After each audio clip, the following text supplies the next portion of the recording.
ఈరోజు మధ్యాహ్నం భోజనంలో అయితే స్వీట్, ఇంకా రసం, సాంబార్, ఆలుగడ్డ ఫ్రై, ఇంకా గడ్డ పెరుగు, బెండకాయ కర్రీ, ఇది ముద్దపప్పు, ఇంకా పులిహోర, ఇది రైస్ అనమాట. ఇవన్నీ కూడా బయట నుంచి తెప్పించిందనమాట. మేము వస్తున్నాం అనేసి మీకు ముందు వీడియోలో చెప్పాను కదా, వందే భారత్ ట్రైన్ నుంచి ఇలా ఇంటికి వెళ్తున్నామని. రాగానే ఇవన్నీ బయట నుంచి తెప్పించిందనమాట. ఇంకా మాకు ఎప్పుడు నైట్ టైం ఎక్కి మార్నింగ్ దిగడం అలవాటు కదా, నైట్ పడుకుంటూ పోయి ఉదయాన్ని దిగిపోయే వాళ్ళం, రిలాక్స్ అనిపించేది. ఈసారి అయితే నడుము చాలా పీకిస్తుంది అనమాట అలా కూర్చొని రావడం వల్ల.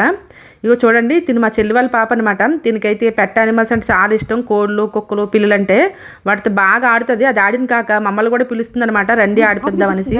ఇంకా మనందరం లంచ్ చేసాం కదా, కోడికి కూడా భోజనం పెట్టాలని చెప్పి ఉదయాన్న వాళ్ళ మమ్మీ ఉప్మా చేసిందంట. ఆ ఉప్మాని తీసుకొచ్చి తినమని దాన్ని ఎలా టార్చర్ చేస్తుంది చూడండి. ఇంకా తినట్లేదు ఏంటని గోల గోల చేస్తుంది, అరుస్తుంది. కోడికైతే బాగా ఇబ్బంది అనిపించిందేమో, చేసిన టార్చర్కి కళ్ళు మూసుకొని పడుకుని పోయింది అనమాట. ఇంక ఇలాగ అయ్యింది. Thanks for watching.